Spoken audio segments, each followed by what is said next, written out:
What's up, everybody? Welcome back to Nursing Uncharted.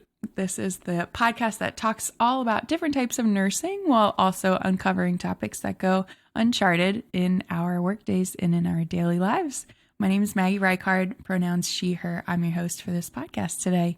This episode is sponsored by AMN Passport.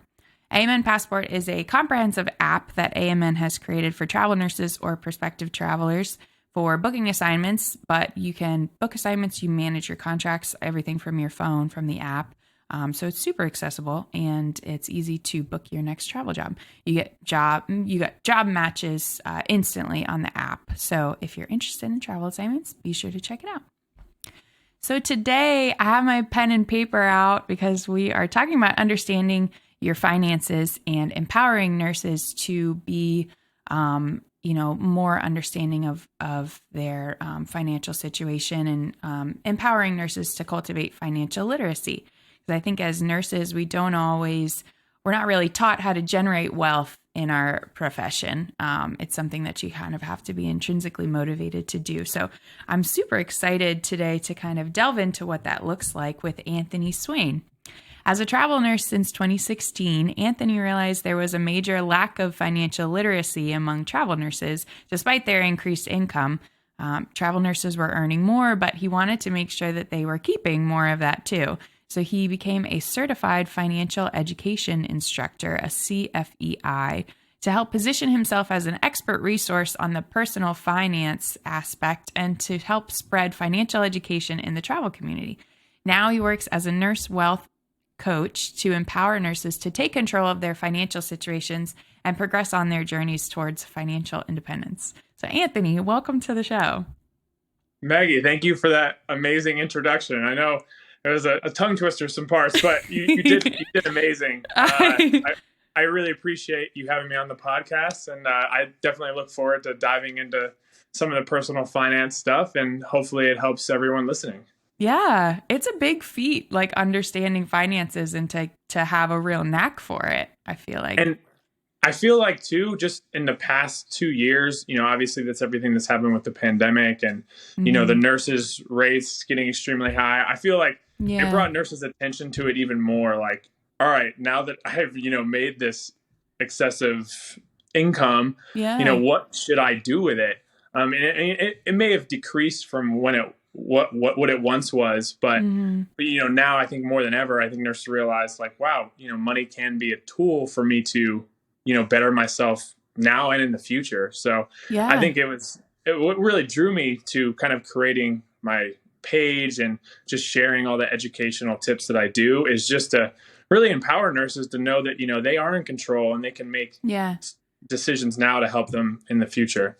Yeah, it's certainly a topic that we don't think about when we are, I feel like a lot of nurses are nursing is kind of like a traditional job. And I feel like sometimes we spend and save in a traditional way. Like we're like that kind of people, like some, there's like those bucket of nurses.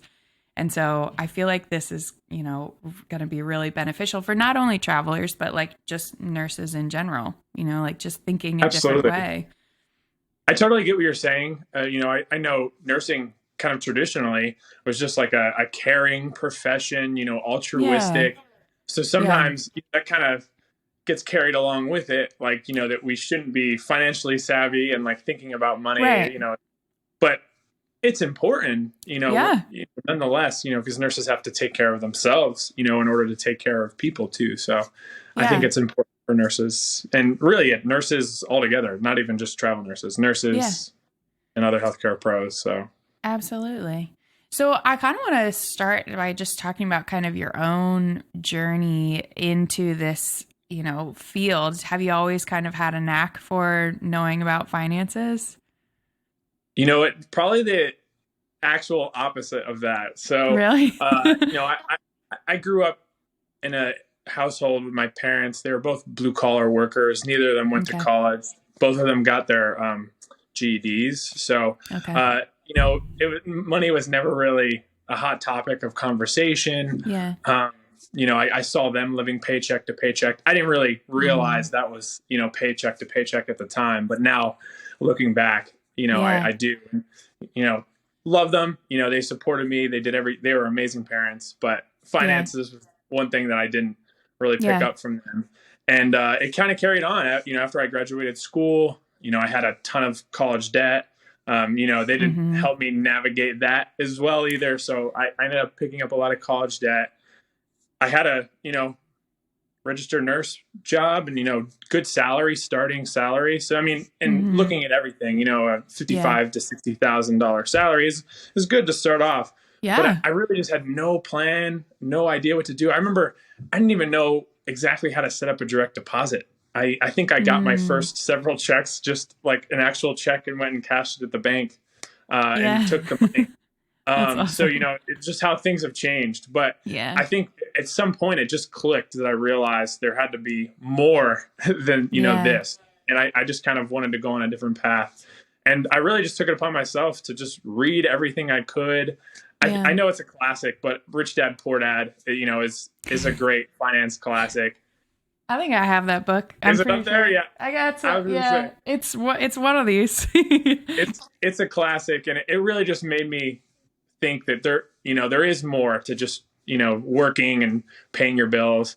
and Yeah. then that's and then that just inspired me to just in continuing to learn and just take action. That pretty much led me to where I'm at now. And now I'm getting to share that information with others, to Yeah. help decrease their timeline to learning everything. I mean, a lot of it Sure.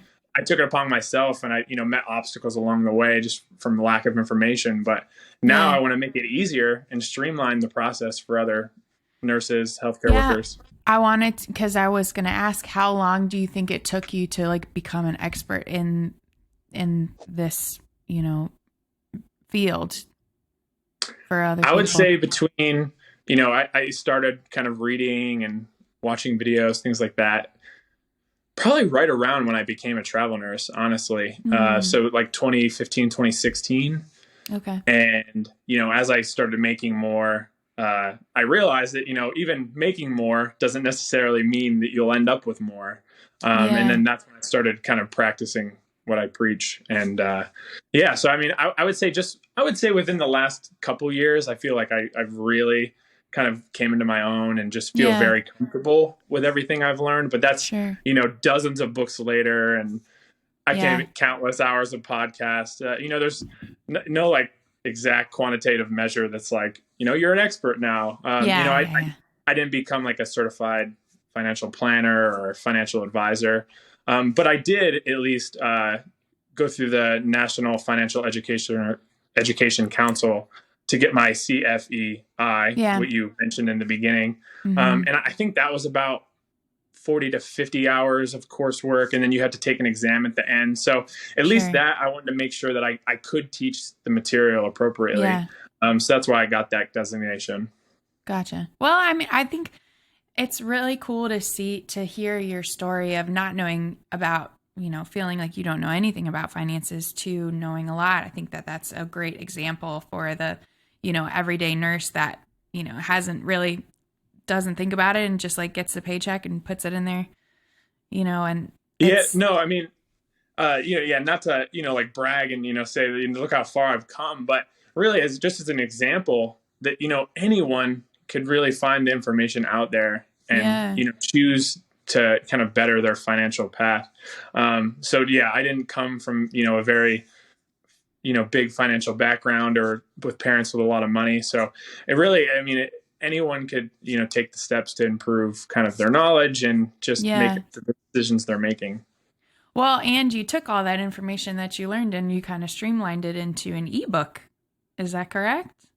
Yeah, and that's something I worked on during the pandemic as well. I Mm-hmm. just thought saw so many nurses asking questions, and even when I would post things, I Yeah, got a ton of responses about it. So took the time to write this ebook. It was a really big undertaking. There's a lot of information there, but I I'm basically wrote sure. it for any nurse, basically mainly travel nurses, taking them from square one with like no knowledge all the way through the basics and the fundamentals to Yeah, even kind of like the advanced retirement kind of things down in the long run.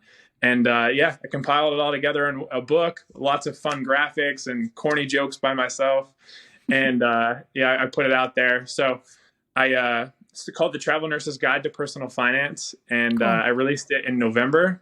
And so far, it's helped, I think, 150 plus nurses. So I'm excited to be able to share that, and hopefully keep sharing it. I'll keep updating it, every year, and Yeah, be a valuable absolutely. resource for the community. Very cool. Yeah, and we'll plug that below too. We'll plug that. We'll have a link in the description there. I appreciate the plug. Thank you. Yeah.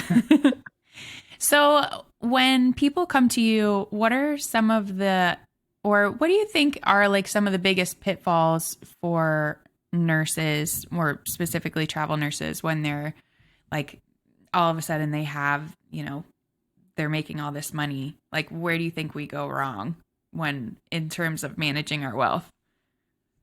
I think the biggest thing, and it's something that I even, like I mentioned, I struggle with myself, was in the beginning, you're making more, you maybe go from when you were making, 14, 1500 every 2 weeks, or, Yeah. 2000 every 2 weeks. And then you're making that every week. Yeah. And, if you're not kind of managing your budget and kind of being intentional with where you're putting that money, it could easily you'll end up with nothing at the end of the month. Yeah. And honestly, somebody I was helping recently, they, were super excited. They got this new high paying contract. I helped them, take their first contract. And sure enough, we had a little lapse of communication, and I ended up kind of picking it back up with them. And, they said they had spent, everything that they made. And, it was around 10,000 for, 1 month. But it was a valuable lesson. And, then we kind of went back through and helped create a budget. But just as an example, how quickly we could make it and then spend it. So I think kind of avoiding that lifestyle creep, or at least, monitoring it and not letting it be 100% of your new income. But finding that balance of, using some of it to enjoy and, adventure, enjoy this time of traveling. Yeah, absolutely. But, at another token is, just really using that money intentionally to like help better, your future. Because right now, some of the most valuable times is, during these traveling years, not taking for granted that maybe they won't be able to make that kind of income in the future. It's not always guaranteed. But for right now, they have that opportunity of, I don't know, I don't know the average, travelers normally travel, but, it's 3 to 5 years maybe of where they're making really solid income from the travel nursing assignments, and just using that intentionally. So I think that's the biggest thing, is just like having a plan, each contract you're taking, or, every 3-6 months, kind of just following up on that plan and making sure you stay on track. Sure. Yeah.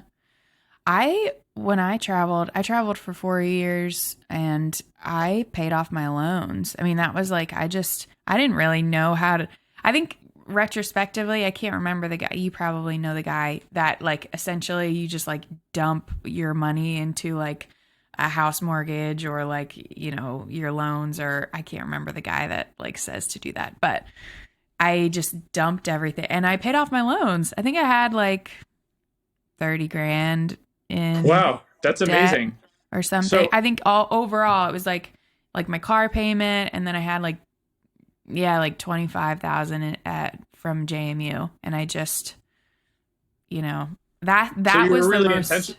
You were really intentional with it, and then now you don't have to worry about it anymore. So I mean, your goal was paying off all your debt. Someone else's goal might be, hey, saving for a down payment for a house or a rental property. But, just being really intentional with it. So whatever your goal is, everybody will have different goals. But I think just whatever your goals are, just being intentional with it. Yeah. And obviously, I think it's important, too, to, enjoy some of the money as well. Because, we're all absolutely. Have fun. You're not going to travel forever. And but, it's important just to kind of take care of your financial goals too, that, once you get done with it and it's all said and done, that you actually gain something from it. Like you paid off your debt, and, and that could really be for anyone too. They can make, big impacts on their financial picture. Yeah. I just thought of like, I was on a Facebook group once for travel nurses, and somebody like posted a picture of that they had like just bought a boat, like a big boat. And I was like, man, like I wonder how much they have left. They just like spent all their money on like but that's, I think, I mean, to I think each that's his own. another common pitfall that, you asked is like, I even think just as new nurses, when we go from like making nothing, in college, or just Yeah, maybe doing side jobs to make some like spending cash, for and sure. then getting to like our first like real career paychecks. And then Mm-hmm. the first thing I see people doing is buying that like SUV, that new SUV, Yeah. for like a five, six, $700 car payment, and then the Yeah. insurance. And it's like that eats up such a big chunk of, Yeah. your money in the beginning that you can't make a lot of moves to get you ahead, Yeah. and so if you can kind of just delay that gratification to like Sure. times when you're just more financially ahead, then Yeah. it makes it better. So, I mean, I'm never going to tell someone not to buy something, if it's their money, they could Yeah. do it. But then there's also just, what are you sacrificing? So like, if you want to Yeah. buy that boat or brand new truck or an SUV, what are you sacrificing that now you cannot spend that money on every month? Yeah. So I think it's just important for people to like realize and be conscious of, that opportunity lost. So Yeah.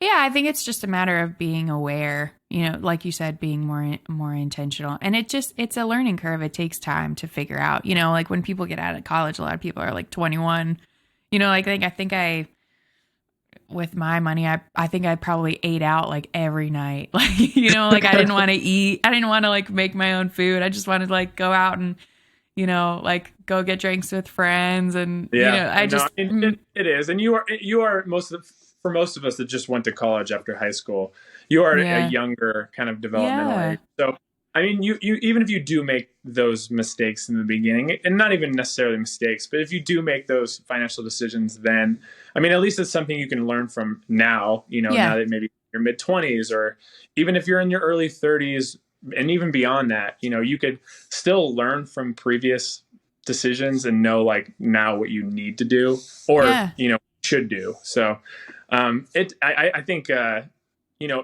all of our times that we've done things, are all learning points. Mm-hmm. Everything is Yeah. a lesson. So Yeah. Absolutely. Are you interested in taking your nursing career to the next level? B.E. Smith, an AMN healthcare company, is looking for qualified nurses to fill exclusive interim unit supervisor roles. This could be the travel opportunity you've been looking for, so apply now while positions are available. Click the link in the description box to contact a recruiter today. I wanted to kind of go back to, we were talking about how travelers normally only, like maybe the average traveler is like 3 to 5 years or so, whatever that number actually is.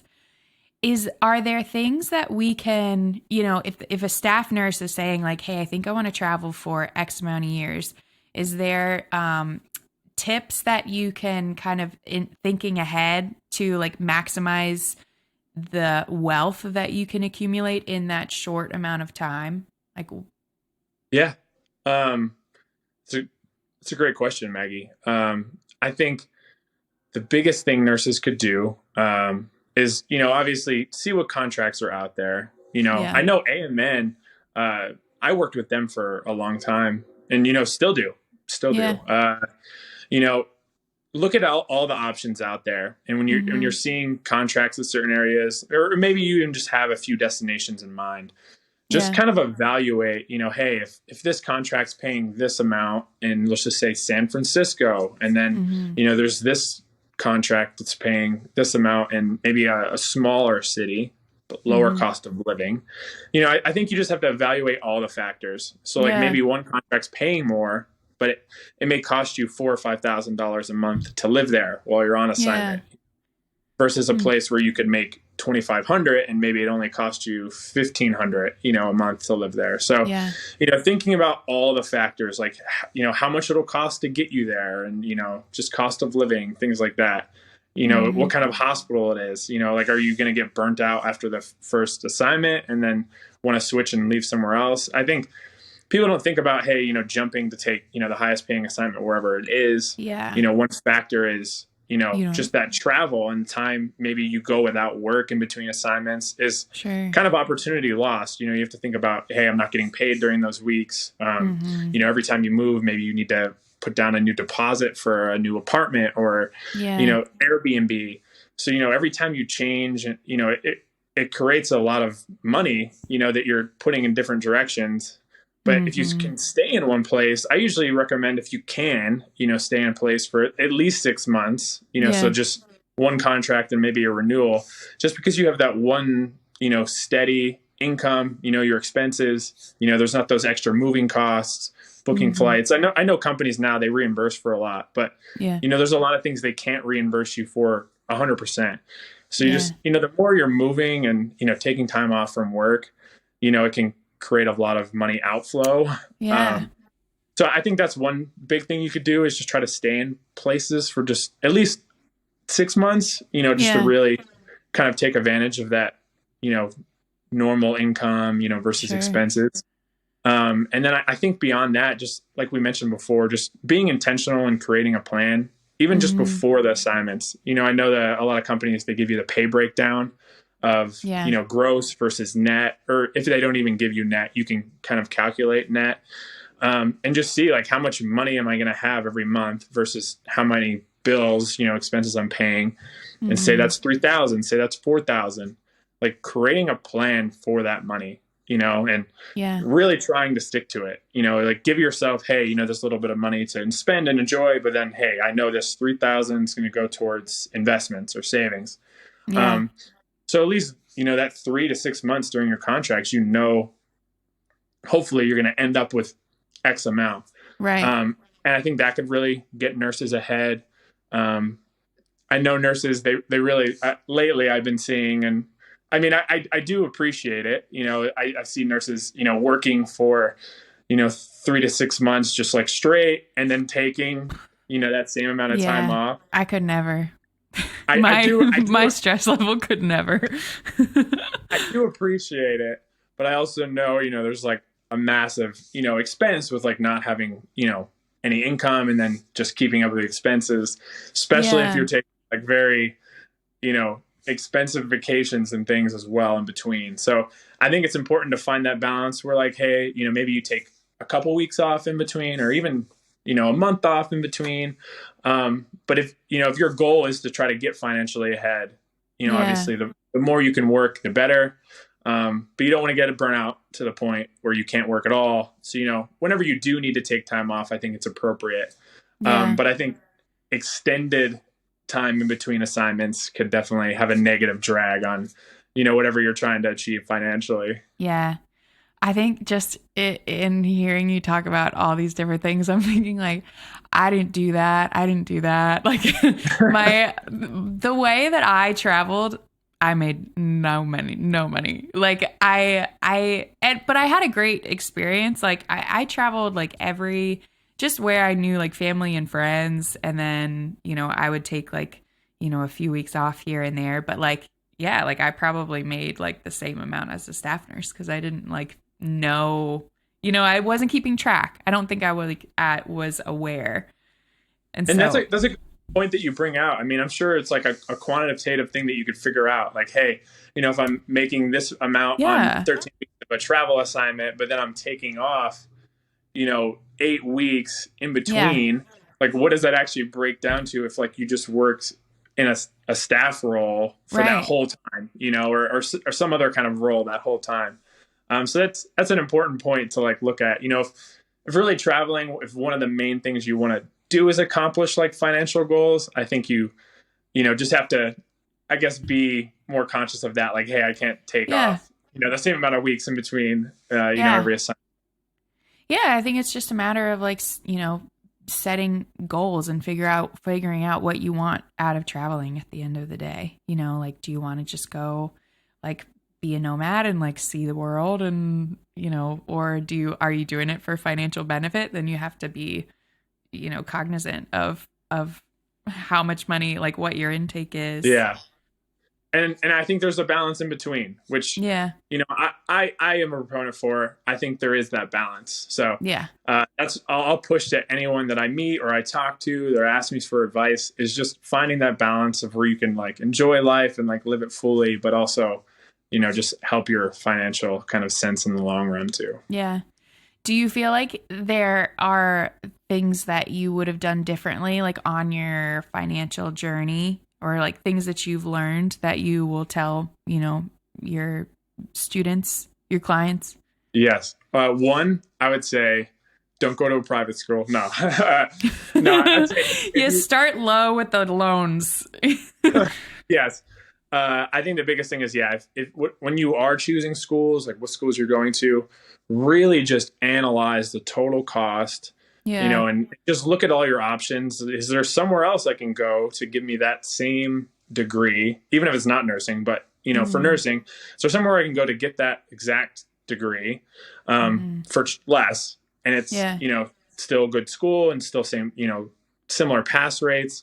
Because then, you're that big amount that you're paying for, you're going to have to pay for in the long run eventually. Yeah.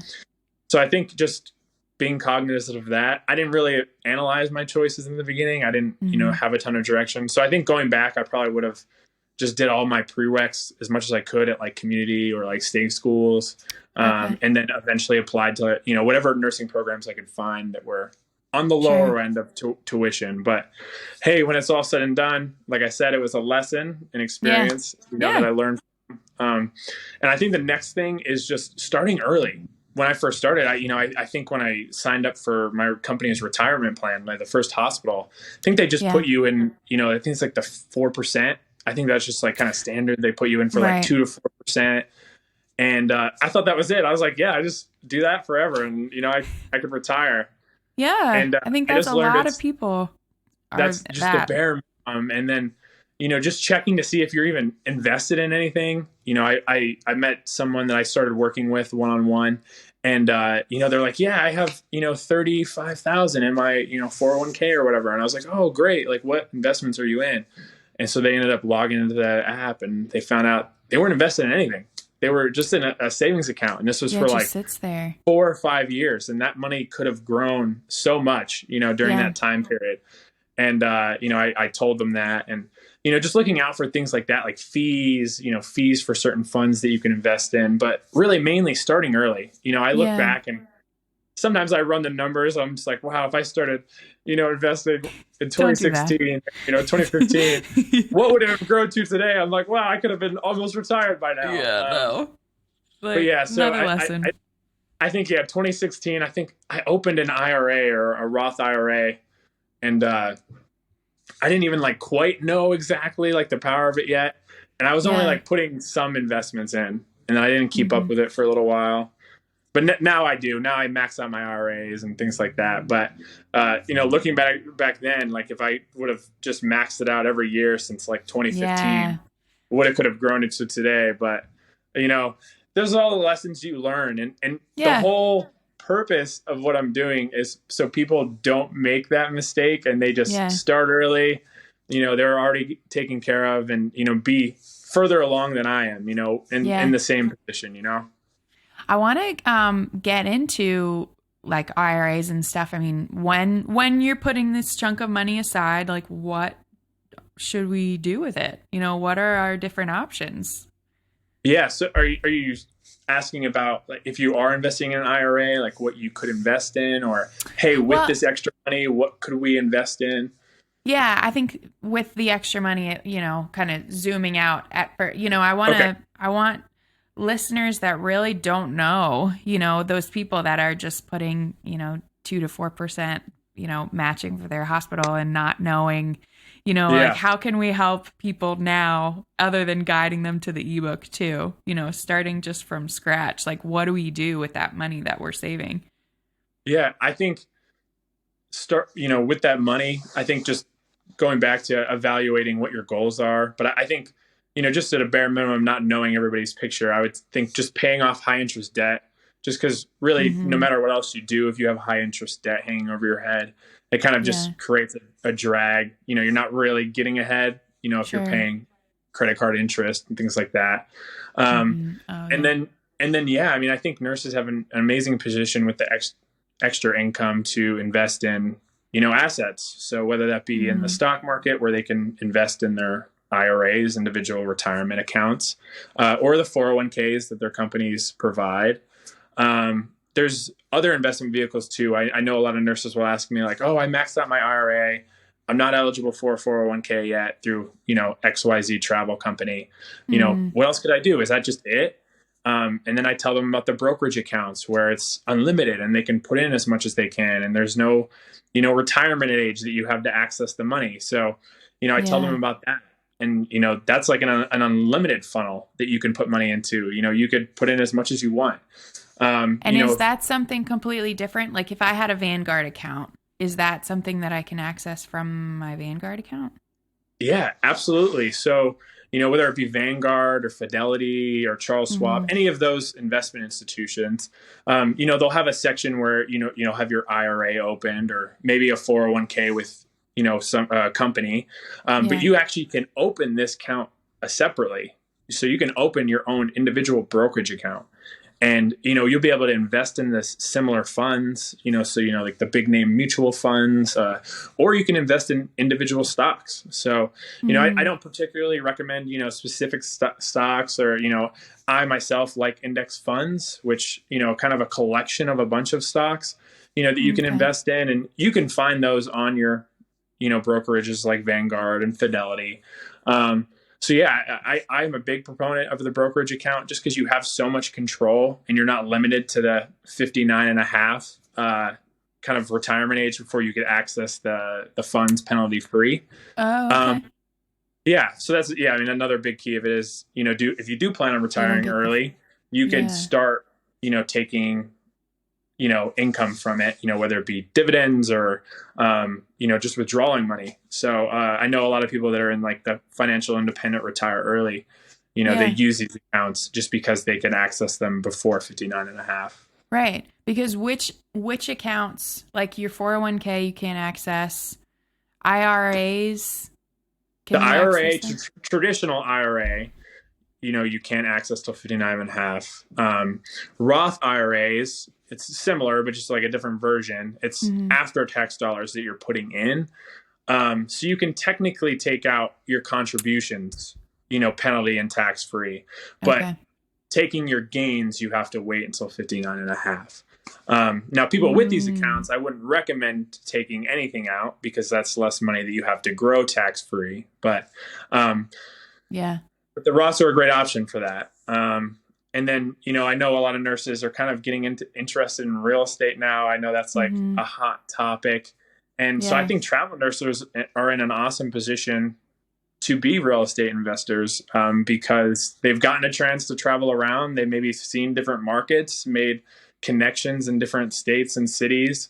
Now have maybe a little extra capital that they could, think about investing. Maybe it's somewhere that they loved and they like enjoyed so much, maybe they could purchase a house and then, start renting out to other travel nurses. And then when they're away on assignments, then they could kind of offset their cost. And then when they come back, they have a place, permanent residence.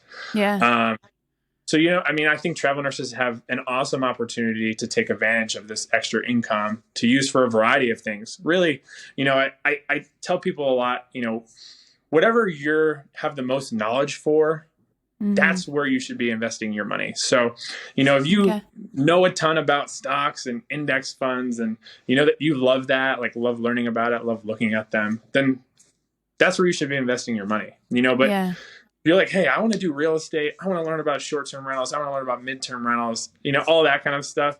Then you should, invest in real estate, invest in networking, like find the right people to learn from. So I think nurses have that opportunity with the extra income that they could invest in those assets, but they can also invest in themselves. That's another thing a lot of people don't think about right away, is investing in themselves, whether that be a course or a book, going to a conference. You never know what you might learn or who you might connect with. So I think with that extra income, you could use to invest in yourself too. Investing in yourself is the best investment you could make. So I think nurses have an awesome opportunity for that as well. That is so true. I remember I paid for because nobody wants to pay for $700 for a conference to go on their own, but when you're a traveler and you have that extra income, like, okay, I was and living. You never know. You never know who you might meet and, the opportunities that might come about. So I think investing in yourself is a really important thing you could do with that kind of extra disposable income. Yeah. I went to, when I was traveling in Denver, I'm a neuro nurse, and there was the neuroscience convention there in Denver. And I just was like, yeah, I'll just buy the ticket. And that was like a great, and I networked, I met a lot of great people there. And, yeah, it makes total, yeah, it's definitely something. Investing in yourself is worth it for sure. What are you invested in as far as do you invest in real estate? Do you do mostly stocks? Where are you at in that? So up until this point, I've been primarily stocks. I've just been in index funds just from different books I've read, and then just doing research on my own. So I'm in just a handful of index funds that covers a lot. I'm pretty well diversified in a sense, but I'm also pretty aggressive, just knowing that I am young and I still have a lot of years of investing before I'll need the money. So I am more on the aggressive end. So I'm pretty much 100% stocks, but I will say I am saving more cash at the moment because I do want to get into real estate. So I am taking the time to learn as much as I can. And like I was saying, investing in resources. So I've been, reaching out to people, to learn, from different relationships. So it's kind of like my next venture. And hopefully this year I'll start. Well, I will say this year I'm going to start.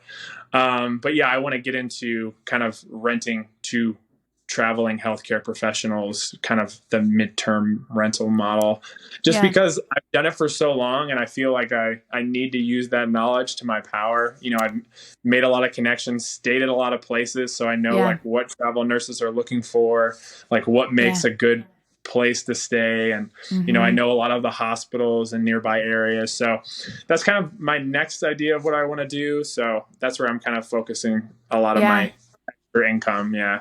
It's really smart. It can be really successful. We actually have a property that we rent out for travelers, and because in this area, because I know what I used to pay for housing in this area. We are very aware of that. Yeah. You're aware of what other, and travel nurses are the best tenants because they have a, set income,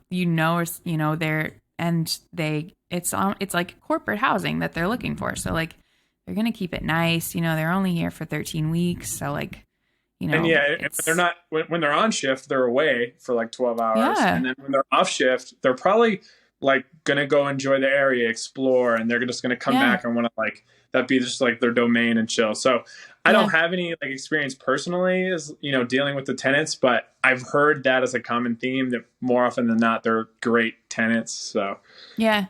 And it's less turnaround than an Airbnb. It's nice to have somebody just in there and just collecting that income as the,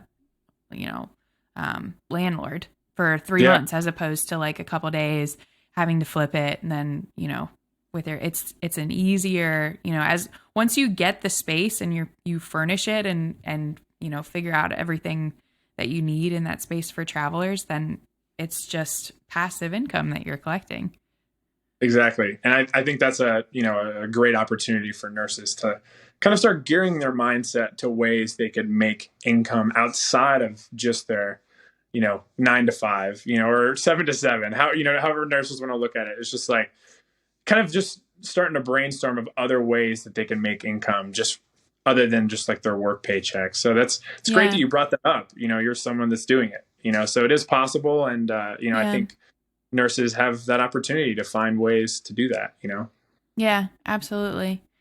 As far as the index funds go and everything, it's so important. I think what you said, if you don't have interest in it, then that's kind of a hard thing to, really get into and benefit from.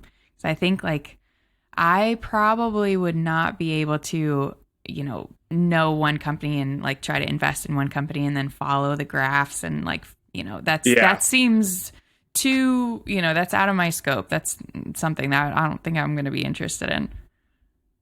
Yeah. I mean, and that's why I use the index funds, because, I thought too, there was like a little period where I thought like, hey, I'm going to like study these charts. I'm going to like learn about the companies. And I was investing in, a little Yeah. chunk of, on a certain company or two. And I Mm-hmm. realized it was like for every winner that I had, I feel like I had almost equal or worse loser. So it was like, I wasn't getting Mm, anywhere fast, but with an index fund, you're kind of just following the market. So yes, there will be down years, but yeah. whenever there is upside, you're getting it, and you're not Yeah. worrying about some other loss that you have from a company that performed bad. Yeah. So I think even just like the average investor can be a great investor. So I know a lot of nurses, they get intimidated. They think, oh, I don't know where I can even start. But even just Mm-hmm. investing in a few simple index funds, and I know they even make like one index fund where it just covers everything. I know they're coming out with these target date funds now where it's just like, Hmm. hey, I want to retire when I'm in 2055.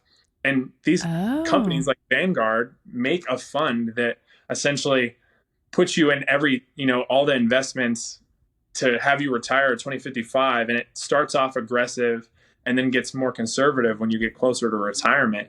So there's things out there like now Cool. out there, like that nurses can be pretty hands off. And it's just really about Yeah. kind of funneling the extra money to those investments and not really having to worry about it so much. But Yeah. yeah, so I mean, it can be basic. And I think most people can just benefit from basic. Yeah. Like good investing should be boring, like you should, it shouldn't be exciting or, because too exciting is where it could get risky. So Yeah. I think most investors, like the average, nurse listening to this or whatever, just investing in a few good index funds can Yeah. get you great results over time. There's a long history of people benefiting from these index funds. So I think just kind of following that pattern, is easy Yeah. too. You don't necessarily have to know everything about stock analysis, Yeah. to invest in these index funds. So that's why I think, Right. just the average investor could benefit from those. Yeah, I know that's what I was gathering from what you were saying. Like, you don't have to be an expert. You don't have to know so much about stocks in order to put, you know, is it 5,900 a year? Is that what you said? Like putting 59, or is it $5,500 a year in as like maxing out the amount that you can Oh, put in?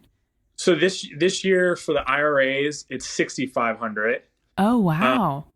yes, for anyone age 50 or lower, and then there's catch-up contributions for people 50 or plus. I don't know how many 50 plus listeners there are, but that is an option. And then the 401k is 22,500. This year, so you do have options. To put away a Okay. good chunk of money, and then the brokerage is Yeah, unlimited. So as much I as you want see. to put in.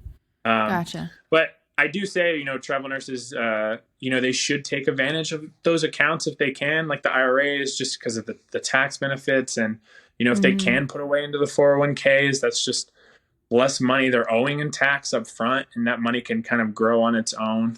Um, so yeah, I mean, nurses have options, and if they don't have the 401k or, whatever, there's other options too. Like I mentioned, the brokerage, it's great. I love it. It's one of my favorite Yeah. accounts just because it's so, the freedom you have with it.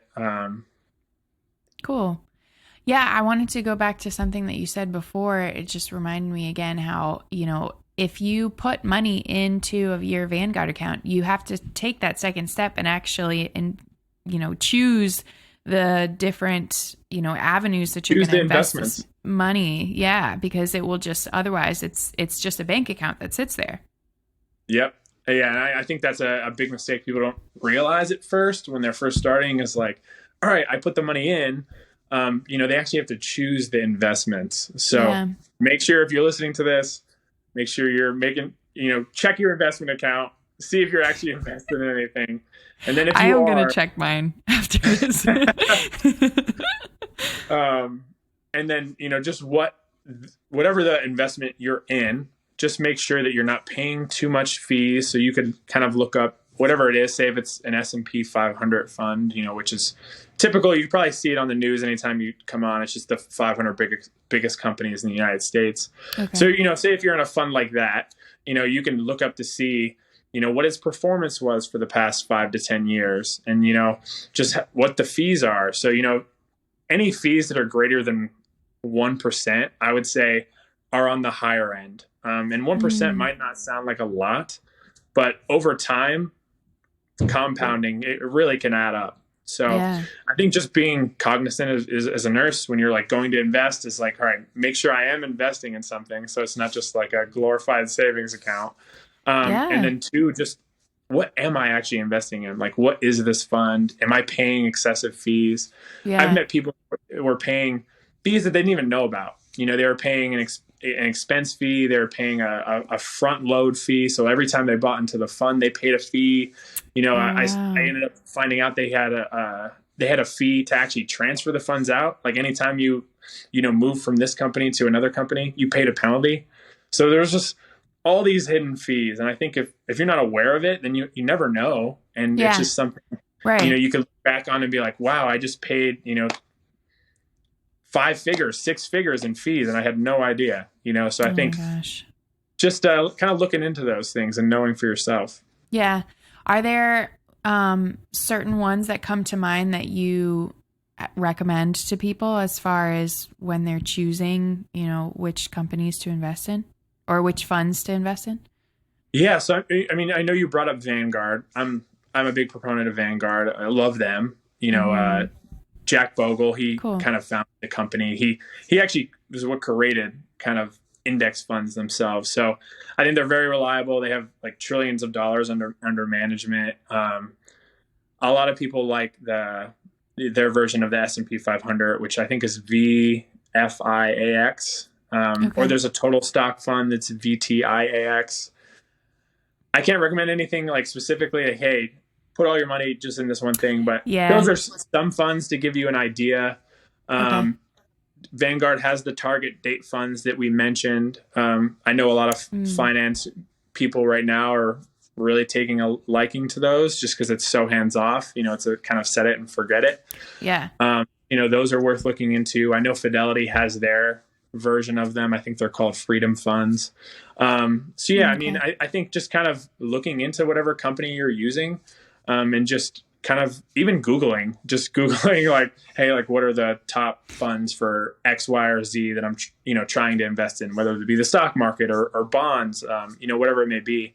And just doing like a little bit of research, just whatever the ticker, name is, and just seeing if that's kind of what you're trying to accomplish. And then, once you kind of choose just like a handful of those index funds, that's when you can start buying on your account. And you can even make it like automatic. So every time you're getting paid, you kind of send some money into those accounts and they'll do automatic buys. So then kind of takes your responsibility out of it. I know it's a lot easier to make a decision that's automatic than, hey, logging onto the account and doing all these different actions every time you get paid. So I know that's one thing I do too, is just making it automatic. Whatever my investment plan is, I have it set up that it's just automatic. It comes out of my paycheck or, every month. And it just does its thing. So I'm kind of in the background. And then, nice. A year from now, 5 years from now, the investments will be there and it'll have grown and I won't have to make that decision every time. It's a lot easier to say no when you have to like physically like go on, log on, put it all in. But when it's just doing it, then it's just like, all right, now whatever money I have left over is what I have to spend. So yeah. Oh, that's awesome. Do you feel if there's any people that are listening that it seems kind of overwhelming to them, like all of the different things that they should be doing, are there people on like Fidelity and Vanguard that like can help you kind of through this process? Or do you normally suggest, like hiring somebody like you or somebody to help them through? Yeah. I mean, that's a great point. That's why I almost didn't want to get into the names and everything too much, just because I know that could be like, for the names. I mean, I wanted like those specific, like what do I put in? I know for a lot of it might just sound like mumbo jumbo. He's just saying the alphabet to me, So, yeah. But if someone really had no idea and they were going from square one, I would say if you are on social media, follow, some of these accounts, finance creators. So it just becomes a regular topic of, your digestion, so these names start becoming more familiar. Like, the S&P 500, the total stock market, VU, VTI, all those lingo terms, and Sure. it becomes a lot more easy and you're more confident with those decisions. So I think just kind of following like-minded people to what you're trying to accomplish, you know, whether it be stock index investing or if it's real estate. But yeah, those companies, they do offer, I know now, even models of robo advising where you kind of just tell them what, you know, you answer some surveys and, you know, they'll put you in funds that kind of match that for a fee. You know, or you could talk to their advisors, you know, which will give you help. But, you know, sometimes those advisor fees add up. So I think the first thing that I mentioned was just like kind of following people like-minded and learning for yourself, reading books, listening to podcasts like this one, watching YouTube videos, you know, things like that where you can kind of educate yourself. And if you want to take it to the next step and kind of avoid a lot of those obstacles and just shorten your timeline, then hire a coach or a mentor. They can kind of guide you along that process, whether it be me or, you know, someone else that you maybe connect with more. But I think it could really help anyone out there, honestly. I think, you know, if you're trying to accomplish a goal, you know, having someone that's been there or just is really passionate about that thing can help you get there a lot quicker than just like doing it yourself. So I think it just kind of depends on, you know, how fast somebody wants to do it. If they're okay with, you know, taking a step by step and learning everything on their own, hey, the information's out there. You know, if you want a shortened, streamlined version, then, you know, maybe hire someone that could help you along that process. What are some of your favorite, like, financial guru, you know, Instagram people, financial heroes, people that you follow? There's a lot of really good ones. You know, I think a lot of people listening to this would really like Money with Katie. She's on Instagram. She also has a podcast. Budget Dog is one of my favorites.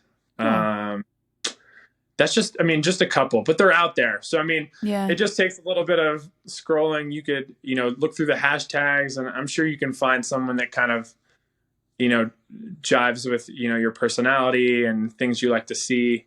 I mean, hopefully travel nurses out there, they can find me, Financially Fit Nurse. You know, it's very nursing related, travel nursing related. So I think anyone listening on this show could benefit. And you could just see me talk a little bit more about finances, add in some corny jokes and maybe some fun reels here and there. So awesome. And where can they find your ebook too? Same thing. So, I mean, it'll be on my Instagram. I know you said you'll put a link in the show notes. But it'll be on my Instagram. Anybody, you know, that listens to this show, you know, we'll throw in a discount for as well. Just because we appreciate your time and your audience. So, I'd like to do that as well. Awesome. Well, Anthony, this was a great conversation. I feel like I learned a lot, and I hope everybody else learned a lot too. And Maggie, it was great talking to you. I love that we got to dive into some of these things, and I mean, I think it'll really help anyone listening. And like I said, I appreciate you having me on the show, and I look forward to hearing this podcast and listening to more in the future. Yes, awesome. All right, well, I will talk to you soon. That brings us to the end of the show. Thanks for tuning in to Nursing Uncharted.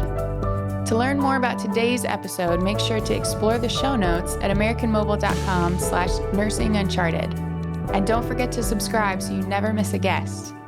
If you're a nurse interested in traveling, visit americanmobile.com to explore the largest database of travel nursing jobs in the industry and the amazing benefits that American Mobile has to offer. Also, a special thanks to producer Jonathan Carey, assistant producers Katie Schraubman and Sam McKay, and Aiden Dykes for the music and editing. Until next time, take care of yourself.